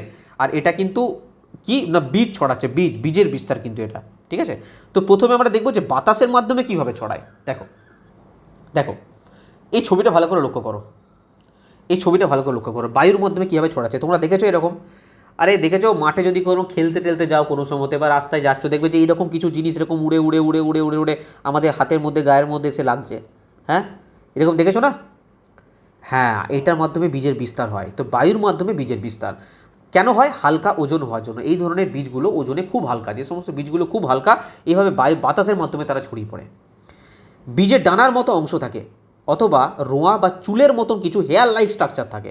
দেখতে পাচ্ছ এগুলো, এরকম এরকম এরকম এরকম টাইপের হেয়ার লাইক কিছু স্ট্রাকচার রয়েছে। ঠিক আছে, হালকা এবং ডানাযুক্ত হওয়ার কারণে বাতাসে এদের খুব সহজে অনেক দূর পর্যন্ত উড়িয়ে নিয়ে যেতে পারে। উদাহরণ মনে রাখবে, ড্রামস্টিক যেটাকে সজনে বলা হয়, ম্যাপেল, গ্রাস মানে ঘাস, আখ মানে আকন্দ, সানফ্লাওয়ার মানে সূর্যমুখী। এখানে ইম্পর্টেন্ট কোনটা, যেখান থেকে প্রশ্ন আসবে আমি তোমাদের সেটাও বলে দিচ্ছি। আচ্ছা, এখানে কিন্তু সবগুলো ইম্পর্টেন্ট, আমি এইভাবে দিয়েছি। আমি আবারও বলছি, এখানে যে কটা ইম্পর্টেন্ট মানে যে কটা উদাহরণ আছে, সব কটা থেকে কোশ্চেন আসে, একটা উদাহরণ ছাড়বে না। ড্রামস্টিক, ম্যাপেল, গ্রাস, আখ বা মাদার আর সানফ্লাওয়ার, এই পাঁচটাই কিন্তু মনে রাখবে। কটা আছে? তিনটে, দুটো, পাঁচটা। এই পাঁচটা example very very very very very important. ঠিক আছে, আমি বাংলাগুলো পাশে দিয়ে রেখেছি, যদি কোনো কারণে বাংলাও দেয় তোমরা এই বাংলাগুলো করতে পারবে। ক্লিয়ার? আচ্ছা, তোমাদের যদি ডাউট থাকে না, আমি তোমাদের ছবিও দেখিয়ে দিচ্ছি যে কি করে কি হয়, মানে কেমন দেখতে হয় আর কি। মানে এই যে ম্যাপেল বলো, এই যে আখ বললাম, এই যে ড্রামস্টিক বললাম, এরকম কীরকম কী দেখতে হয় একবার দেখে নাও। ছবিটাও রেখেছি, আর তোমাদের মাথার মধ্যে পুরো গেঁথে যায় পুরো একদম। দেখো নেক্সট স্লাইড। দেখো দেখো কত সুন্দর তোমাদের যেন নোট বানিয়েছি। দেখো মানে প্রত্যেকটা জিনিসকে ছবির মাধ্যমে নিয়ে এসেছি আমি, যাতে তোমাদের, দেখো আমি যে ড্রামস্টিকের কথা বললাম না, দেখো আমি বললাম না যে ডানার মতন দেখতে হয়, দেখতে পাচ্ছ? আরে দেখতে পাচ্ছ প্রজাপতি ডানার মতন আছে কি না? দেখতে পাচ্ছ? এই ধরনের জিনিস তোমরা দেখেছো না? দেখো নি, এর ভেতরে থাকে কি? সিড থাকে, সিড। এগুলোকে বলে ডানা, যেগুলো আমি ড্রয়িং করলাম এগুলো বলে ডানা। এগুলো কী হয়? এগুলো থাকলে কী হয়? অতি সহজে উড়ে যেতে পারে, বাতাসের মাধ্যমে উড়তে খুব হালকা হয়। দেখো ম্যাপেলের ক্ষেত্রে কীরকম হয়? এরকম টাইপের থাকে। এ দেখো ডানা, দেখতে পেয়েছো ডানা? এটা হচ্ছে ডানা, আর এগুলো হচ্ছে সিড, এগুলো হচ্ছে সিড। দেখো আমি যেটা বললাম যে মাদার বা আখ যেটা বললাম, দেখো কীরকম হয়? এ দেখো হেয়ারের মতন থাকে, এ দেখো চুলের মতন থাকে, হেয়ার লাইক স্ট্রাকচার থাকে, আর এখানে বীজ থাকে।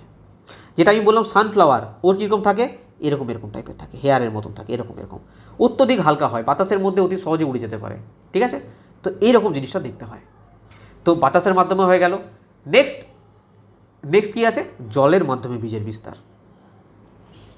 নেক্সট হচ্ছে জলের মাধ্যমে বিস্তার। দেখো আমি তোমাদের একটা ডাইরেক্ট কথা বলি, এখানে উদাহরণগুলো মেন ইম্পর্টেন্ট।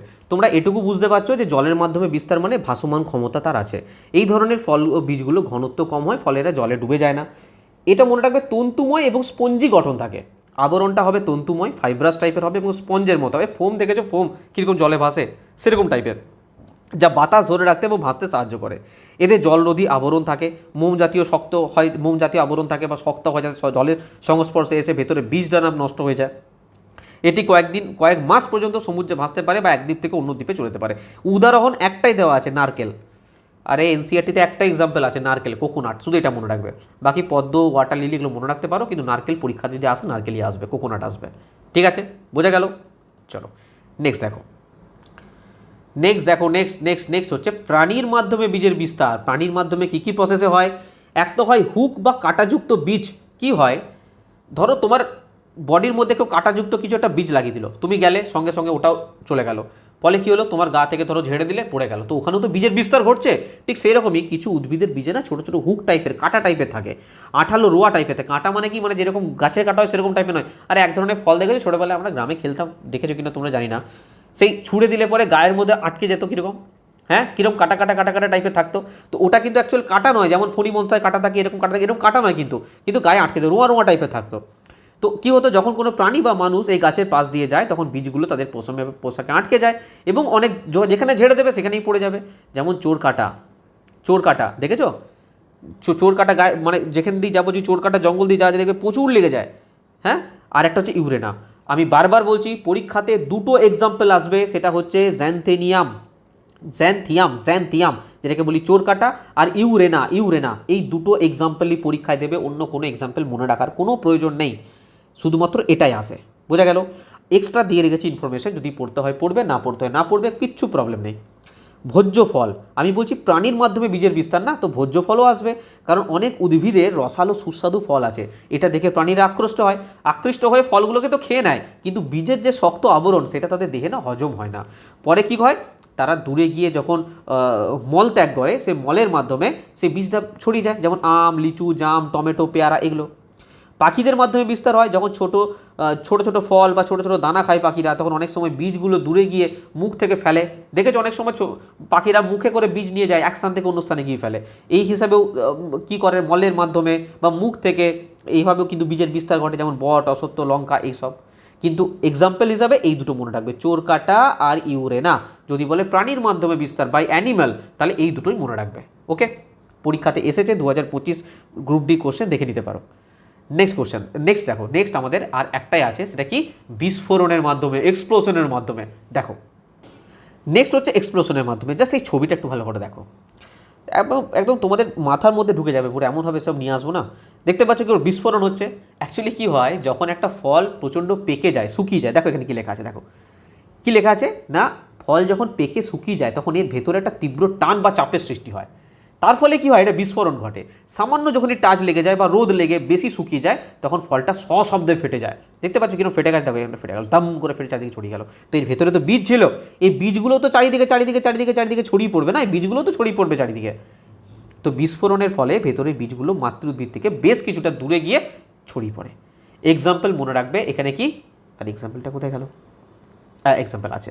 এক্সাম্পল কি মনে রাখবে, দোপাটি যেটাকে বলে বালসাম, মটরশুঁটি আর রেডি। এখানে দুটো এক্সাম্পল ইম্পর্টেন্ট। কোন দুটো এক্সাম্পল ইম্পর্টেন্ট? শুধুমাত্র বালসাম আর ক্যাস্টার, মানে এই দোপাটি, বালসাম আর ক্যাস্টার রেডি, এই দুটো এক্সাম্পল এনসিআরটিতে আছে, এই দুটো থেকেই প্রশ্ন দেবে। যদি এক্সট্রা ইনফরমেশনের জন্য মটরশুঁটি মনে রাখতে পারো, অসুবিধা কিছু নেই মনে রাখতে। বোঝা গেল? তো এক্সপ্লোশন থেকে এই দুটো এক্সাম্পল জাস্ট মনে রাখবে। তোমাদের এইখানে total reproduction system, female, male, অযৌন জনন, যৌন জনন, টোটাল রিপ্রোডাকশন এখানে কমপ্লিট হয়ে গেল। এবার আমরা কি করব, যদি ঠিকঠাক করে তোমরা পড়ে থাকো, এখন যে প্রিভিয়াস ইয়ার কোশ্চেনগুলো করবো সেগুলো তোমরা করতে পারবে। চলো শুরু করা যাক। যারা আমাদের ব্যাচে আছো না, যেটা আমাদের সিলেকশন ব্যাচ গ্রুপ ডি যে ব্যাচে আছো, তারা দেখেছো আমি যখন কোশ্চেন করাই প্রিভিয়াস ইয়ারের, প্রত্যেকটা শিফটে 25টা করে কোশ্চেন থাকে, তো এখান থেকে কত প্রশ্ন আসছে দেখতে পেয়েছো না, আমি তোমাদের সলিউশন তো করাচ্ছি। দেখো এখানে অ্যান্সার বলো যে বয়স সন্ধির সময় একজন মহিলা প্রথম যে রজস্রাব মানে পিরিয়ডসের কথা বলেছে, ঠিক আছে, ড্যাশ হিসেবে পরিচিত, কী হিসেবে পরিচিত হয় বলো বলো বলো, পড়েছিলাম না, পড়িনি, পড়েছিলাম না যে মহিলার যখন প্রথম পিরিয়ডস হয় সেটাকে বলা হয় মেনার্ক, আর যখন শেষ হয় মানে 45 বছর 50 বছর বয়সে যখন পিরিয়ডস বন্ধ হয়ে যায় সেই টাইমটাকে বলা হয় মেনোপজ, ঠিক আছে। দেখো এটা গ্রুপ ডি 2022-এর প্রশ্ন।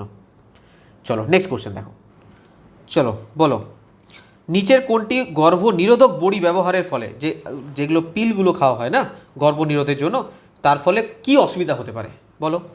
হরমোনের ভারসাম্যতা, দম্পতির গর্ভনিরোধক বড়ি খেতেই হবে অবশ্যই, মেনোপজ হতে পারে, না, আমি কি বলেছিলাম যে পিল যেগুলো খায় তার সঙ্গে একটাই রিলেট আছে, সেটা হচ্ছে হরমোনের রিলেট আছে, হরমোন এফেক্ট পড়ে, তো এ হয়ে যাবে রাইট অ্যান্সার। তারা হরমোনের ভারসাম্যহীনতা তৈরি করতে পারে, তার জন্য বলেছিলাম না মেজাজ অনেক সময় খিটখিটে হয়ে যায়, অনেক কিছু প্রবলেম সৃষ্টি করে, তার একটাই কারণ হচ্ছে হরমোনের ডিসব্যালেন্স করা আমাদের শরীরে।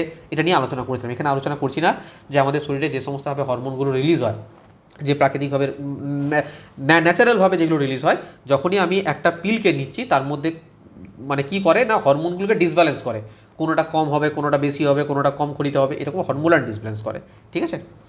চলো নেক্সট দেখো, এবং আমি আলোচনা করেছিলাম যে কেন হরমোনাল ডিসব্যালেন্স হয়, এর ফলে আমাদের যে গর্ভ নিরোধ হয় পিল খাওয়ার পরে সেটা কেন হয়, সেগুলো ডিটেলস আলোচনা করেছি, তোমরা নিশ্চয়ই পড়েছ। চলো নেক্সট দেখো, বলো অ্যান্সার কী হবে। নিচের কোনটি নারী প্রজনন ব্যবস্থার অংশ নয়? আচ্ছা, ফ্যালোপিয়ান টিউব ধরে ফিমেল পার্ট, হ্যাঁ স্যার। ডিম্বাশয় ফিমেল পার্ট, হ্যাঁ স্যার। জরায়ু ইউটেরাস ফিমেল পার্ট, হ্যাঁ স্যার। মূত্রনালী এটা তো মেল পার্ট না, এটা কী করে হবে female part? Next question, oral গর্ভনিরোধক বড়ি ড্যাশ বন্ধ করে দেওয়ার কাজ করে, কি বন্ধ করে দেওয়ার কাজ করে বলো? আমি বললাম যে ওরাল পিলস যেগুলো খাওয়া হয়, গর্ভনিরোধক ট্যাবলেট যেগুলো পিলগুলো, সেগুলো কি হয় না হরমোনাল ডিসব্যালেন্স করে, কিন্তু আলটিমেট করে কি বলেছিলাম না আমাদের ডিম্বাণু মানে ফিমেল বডিতে ডিম্বাণু নিঃসরণ বন্ধ করে দেবে। হ্যাঁ, এক হয় ডিম্বাণুকে ফ্যালোপিয়ান টিউবে আসতে দেবে না কখন হয় মানে যদি ডিম্বাণু নিঃসরণই না হয় তাহলে ফ্যালোপিয়ান টিউবে আসবে কি করে, বা যদি স্পাম এসেও থাকে তাহলে নিষিক্ত কাকে করবে, তো মেনলি ডিম্বাণু নিঃসরণটাকে বন্ধ করে দেয়, ঠিক আছে। চল নেক্সট দেখো, আর ডিম্বাণু নিঃসরণকে কী বলে বলেছিলাম? ওভিলিউশন বলা হয়, ওভিলিউশন। দেখো এই জায়গাগুলো থেকে 2022-এ কত প্রশ্ন দিয়েছি দেখো, গর্ভনিরোধের কোন পদ্ধতি শরীরের হরমোনের ভারসাম্য পরিবর্তন করতে হয়? হরমোনের ভারসাম্য যখনই বলবে তখনই পিলসের কথা চলে আসবে। কেন একে ওরাল পিলস কেন বলা হয়? কারণ এটা মুখের মাধ্যমে খাওয়া হয়। আমি তোমাদের বলেছিলাম যে এমন কিছু পিলস আছে যেটা ফিমেলদের ভ্যাজেনাল পার্ট দিয়েও কিন্তু প্রবেশ করানো হয়, কিন্তু এটা মুখে খাওয়া হয় বলে এটাকে ওরাল বলা হয়, ওরাল, ঠিক আছে। চলো নেক্সট কোশ্চেন, আচ্ছা পিরিয়ডসের সময় রজস্রাবের সময় হয় কি হয় বলো, কি হয়? জরায়ুর আস্তরণটা ছিন্ন হয়ে যায়, না নিষিক্তকরণে ব্যর্থ হয়, না ভাস্কুলার হয়ে যায় প্রাচীরটা জরায়ুর, না ডিম্বাশয় থেকে একটি পরিপক্ক ডিম্বাণু নির্গত হয়। আলটিমেট কি হয়, আমাদের যে জরায়ুটা থাকে তার যে দেওয়ালটার আস্তরণ তৈরি হয়, যে রক্ত মাংসের আস্তরণটা তৈরি হয় না, সেইটা কি হয় যখনই সেখানে কি হয় না মানে এলো না, মানে কোনো স্পাম গেল ডিম্বাণুকে নিষিক্ত করলো না, কোনো কারণে জাইগোট উৎপন্ন হলো না, তো কি হয় যে এর যে আস্তরণটা পড়ে সেই আস্তরণটা ভেঙে গিয়ে ব্লাড আকারে ভেজানা দিয়ে বাইরে বেরিয়ে যায়। তো এটা কি হয় আলটিমেট জরায়ুর আস্তরণটা ছিন্ন হয়, যে লেয়ারটা থাকে সেই লেয়ারটা ছিন্ন হয়, প্রত্যেক মাসে যে নিজেকে তৈরি করে প্রেগনেন্সির জন্য সেটা ছিন্ন হয় মেনলি। চলো নেক্সট কোশ্চেন দেখো, বলছে প্রজননের মৌলিক ঘটনা কি বলো, পড়িছি কি পড়িনি? সবাই কী করবে স্যার কোষ বিভাজন, প্রজনন মানে তো স্যার কোষ বিভাজন হয়, আরে কোষ বিভাজন হয় না, মৌলিক ঘটনা জানতে চেয়েছে। দেখো এইরকম লেভেলের কোশ্চেন দেয়, কি বলেছিলাম ডিএনএর প্রতিলিপি গঠন, বলো পড়িছি না পড়িনি? পড়িছি না পড়াইনি বলো? পড়িছি, ডিএনএর প্রতিলিপি গঠন, তো যারা পড়েছো তারা করতে পারবে, অলওয়েজ ইজিলি করতে পারবে, 2022-এরই কোশ্চেন দেখো। নেক্সট কোশ্চেন, আর এই কোশ্চেনটা তো আমি ব্যাখ্যাই করে দিলাম, আশা করি তোমরা শুনতে পাওনি মনে হয়, আশা করি শুনতে পারি, আরেকবার বলে দিচ্ছি। তোমরা বলো নিচের কোনটি প্রাণীর প্রজনন সম্পর্কিত ভুল বৈশিষ্ট্য জানতে চেয়েছে, ঠিক আছে বলো। বলছে সেমিনাল ভেসিকেল হলো একটি গ্রন্থি যা পুরুষের মধ্যে থাকে, স্যার এটা তো ঠিকই আছে। পুনরুৎপাদন প্রজননের মতো নয়, প্রজননই, কিন্তু এটা অযৌন জনন আর কি। পুনরুৎপাদন কার ঘটে? প্ল্যানেরিয়ার করতে ঘটে, কিন্তু মানে এটা জননেরই পার্ট কিন্তু অযৌন জনন, ঠিক আছে। অ্যামিবার যে কোনো তলে দুটি কোষে বিভাজন ঘটতে পারে, হ্যাঁ যে কোনো তলেই ঘটে, অ্যামিবার ক্ষেত্রে বলেছিলাম না যে কোনো প্লেনে ঘটতে পারে, অ্যামিবার ক্ষেত্রে কী ঘটে? দ্বিবিভাজন ঘটে, তো এটাও সঠিক। নিষিক্ত ডিম্বাণু মহিলার জরায়ুতে সঞ্চালিত হয়। অ্যাকচুয়ালি এখানে অ্যান্সার কি হবে দেখো একটা জিনিস ভাবো, নিষিক্ত ডিম্বাণু মানে যখনই স্পার্ম গেল নিষিক্ত করে দিল, তো জাইগোটটা ধীরে ধীরে মহিলার জরায়ুতে সঞ্চালিত, এটাও ঠিক। এটা আনসার হবে, এটা ভুল বৈশিষ্ট্য, কারণ প্রজনন সম্পর্কিত ভুল বৈশিষ্ট্য। হ্যাঁ, এটা ভুল বৈশিষ্ট্য। পুনরুৎপাদন তো প্রজননের মতন, এটা তো প্রজননেরই পার্ট, এটা হচ্ছে অযৌন জননের পার্ট, তো প্রজননের মতো নয় কেন বলেছে? তো এটা ভুল, এটা ভুল। এটা প্রজননেরই একটা পার্ট পুনরুৎপাদন, যেটা প্ল্যানেরিয়ার ক্ষেত্রে ঘটে। তো B is the right answer. Next question বলছে পুরুষের টেস্টিস একটি বাইরের স্ক্রটাম নামক থলিতে থাকে কেন? আমি কি বলেছিলাম কেন থাকে না? আমাদের বডির টেম্পারেচার হচ্ছে 37°C। এবার আমাদের শুক্রাণু উৎপন্ন করার জন্য, আমাদের শুক্রাণু কোথায় তৈরি হয়? টেস্টিসের মধ্যে, শুক্রাশয়ের মধ্যে। তো সেটার জন্য মোটামুটি বডির যে টেম্পারেচার তার থেকে 2-2.5 ডিগ্রি আরও কম টেম্পারেচারের প্রয়োজন হয়, সেই জন্য এটা দেহের বাইরে থাকে। ঠিক আছে, তো অ্যান্সার কী হয়ে যাবে বলো? সি হয়ে যাবে। এটি শুক্রাণু গঠনের জন্য শরীরের তুলনায় 2-3 ডিগ্রি কম তাপমাত্রা বজায় রাখতে সাহায্য করে। ঠিক আছে, চলো নেক্সট কোশ্চেন বলো।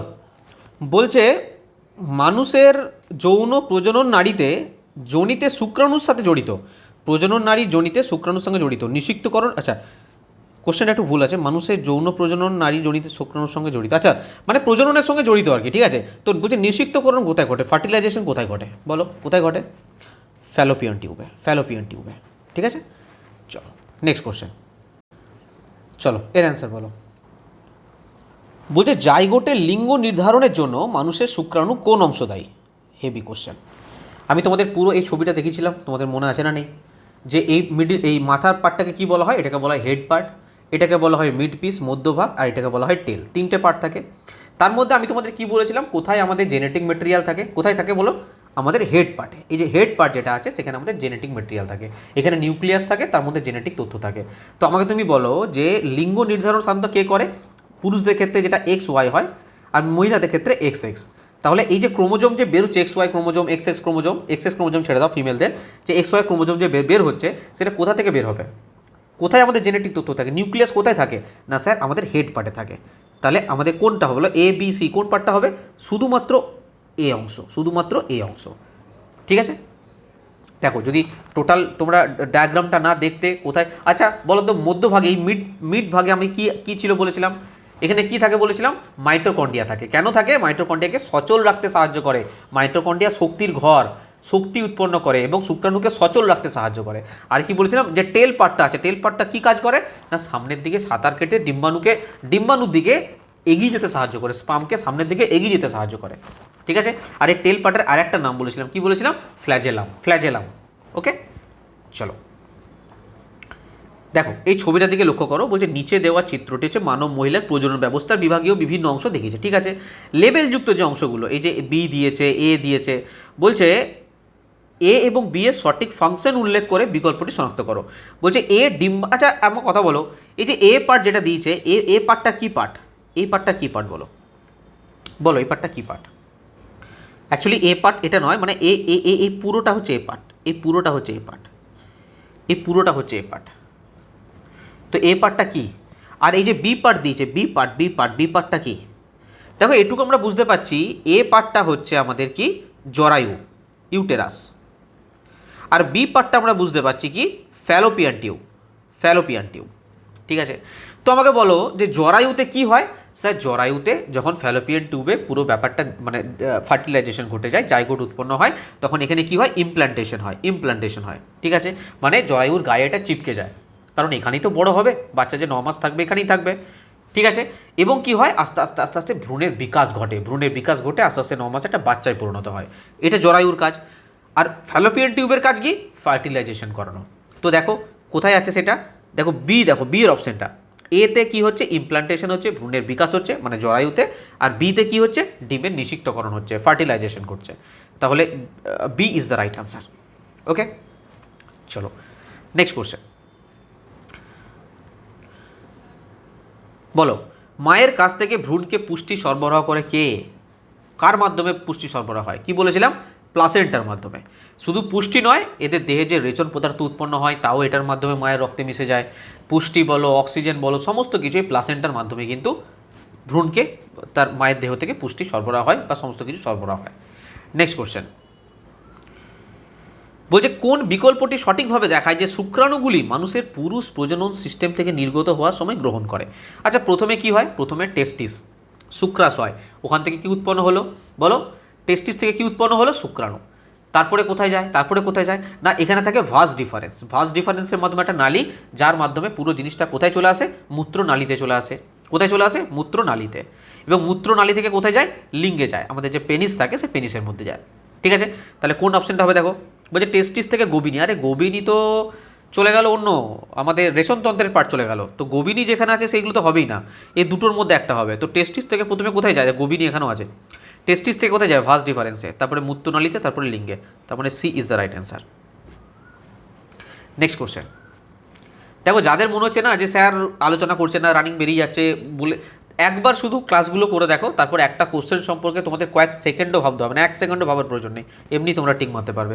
জাস্ট ক্লাসগুলো দেখতে হবে। যারা ক্লাস দেখেছে তাদের কাছে কোনো সমস্যাই নেই এগুলো। পুরুষের টেস্টিসে উৎপন্ন শুক্রাণু বহন করি টিউবের নাম বলো। বলো, শুক্রাণুকে বহন করে নিয়ে যায়, কি বলেছিলাম? Vas deferens, vas deferens. Next question বলছে শুক্রাণু অস্থায়ীভাবে সংরক্ষণ করা থাকে, কোথায় করা থাকে? এপিডিডাইমিসে। ঠিক আছে, শুক্রাণু সংরক্ষণ করা থাকে এবং বলতে পারো শুক্রাণু ম্যাচিউরিটি লাভ করে এপিডিডাইমিসে। নেক্সট কোশ্চেন, জরায়ু ড্যাশের মাধ্যমে যোনিপথে খোলে। বলো, দেখো যোনিপথ মাঝে একটা পার্ট থাকে, তারপরে কি থাকে? ইউটেরাস। তো এর মিডিল পার্টটা কি? কার মাধ্যমে যোনিপথটা খুলছে? সার্ভিক্স। আরে ছবিটা মনে পড়ছে না? পড়েনি? মাঝখানে ছিল না সার্ভিক্স ছিল না? প্রথমে জরায়ু, এখানে যোনিপথ, আর এখানে সার্ভিক্স ছিল। নেক্সট দেখো, বলো ডিম্বাশয় থেকে ডিম্বাণু বহন করে জরায়ুতে নিয়ে যায়, কে নিয়ে যায়? ডিম্বাশয় থেকে ডিম্বাণুকে বহন করে জরায়ুতে নিয়ে যায়, কে নিয়ে যায়? ফ্যালোপিয়ান টিউব, বা এটাকে বলে ডিম্বনালী, ফ্যালোপিয়ান টিউব। নেক্সট কোশ্চেন বলছে ড্যাশের প্রাচীরের সংকোচনের কারণে প্রসব ব্যথা হয়। আমাকে বলো যে বাচ্চা বড় হয় কোথায়? না, বাচ্চা বড় হয় ইউটেরাসের মধ্যে বড় হয়। ঠিক আছে, তো বাচ্চা প্রসব করার যখন সময় আসবে, তো কোথাকার প্রাচীর, কোথাকার পেশির প্রাচীর সংকোচন হবে? ইউটেরাসের হবে, জরায়ুর হবে। তো জরায়ুর যখন কি হয়, জরায়ুতে তো বাচ্চাটা থাকে, ওখানেই তো বড় হয়, তো যখন সংকোচন হবে তখন তার কি হয়? প্রসব ব্যথা হয়। নেক্সট কোশ্চেন, ড্যাশ ফলে জাইগোট গঠন হয়। বলো, একদম ইজি কোশ্চেন। কখন জাইগোট গঠন হয়? যখন স্পাম আর ডিম্বাণু যখন কি হয়ে যায়? মিলিত হয়ে যায়, তখন কি হয়? নিষিক্তকরণ হয়, ফার্টিলাইজেশন হয়, তার ফলে জাইগোট উৎপন্ন হয়। তাহলে অ্যান্সার কি হয়ে যাবে? নিষিক্তকরণ। এত দাগ দিয়ে দিলাম আমি এখানে, নিষিক্তকরণ। বলছে নিষিক্ত ডিম্বাণু বা জাইগোট ড্যাশের প্রাচীরে প্রতিস্থাপিত হয়। নিষিক্ত ডিম্বাণু বা জাইগোট কি হয়? ফ্যালোপিয়ান টিউব থেকে আস্তে আস্তে কোথায় চলে আসে? জরায়ুতে চলে আসে, এবং জরায়ুতেই কি হয়ে যায়? প্রতিস্থাপিত হয়ে যায়, ইমপ্ল্যান্টেশন যেটাকে বলি। নেক্সট কোশ্চেন, নিচের কোনটি জড়িত থাকলে আরও বেশি জীব বৈচিত্র্য তৈরি হবে? আমরা অযৌন জননের ক্ষেত্রে কোনো রকম জীবের বৈচিত্র্য দেখতে পাচ্ছিলাম না। সেম হয়, কোনো ভেরিয়েশন দেখতে পাচ্ছিলাম, কোনো প্রকরণ দেখতে পাচ্ছিলাম, কিচ্ছু দেখতে পাইনি। আমরা যৌন জননের ক্ষেত্রে একমাত্র কি দেখতে পাচ্ছিলাম?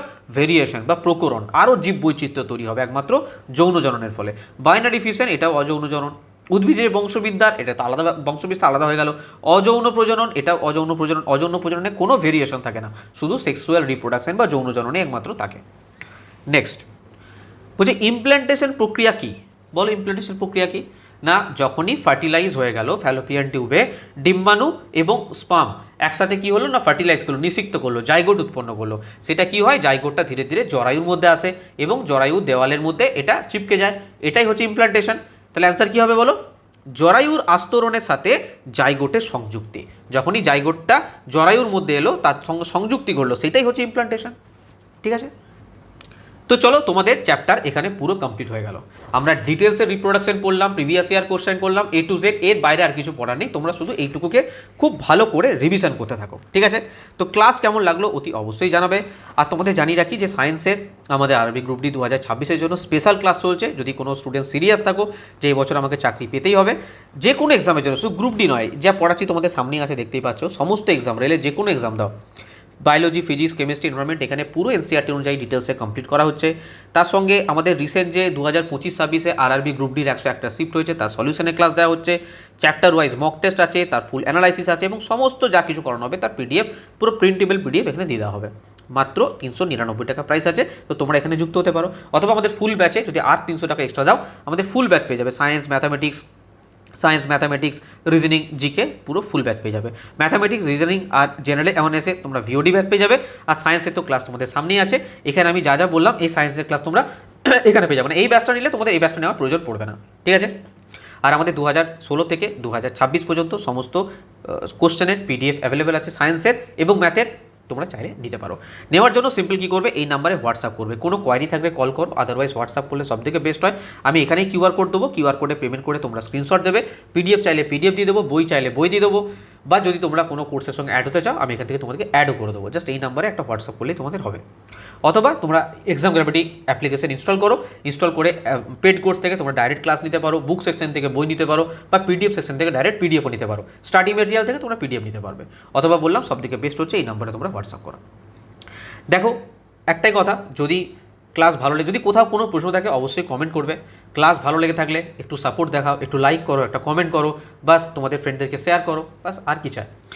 নেক্সট ক্লাসে আমরা নতুন আরেকটা চ্যাপ্টার নিয়ে ডিটেলস আলোচনা করবো। আমাদের কিন্তু বায়োলজির অনেকগুলো চ্যাপ্টার কিন্তু অলরেডি শেষ হয়ে গেছে, প্রায় শেষের দিকেই বলতে পারো।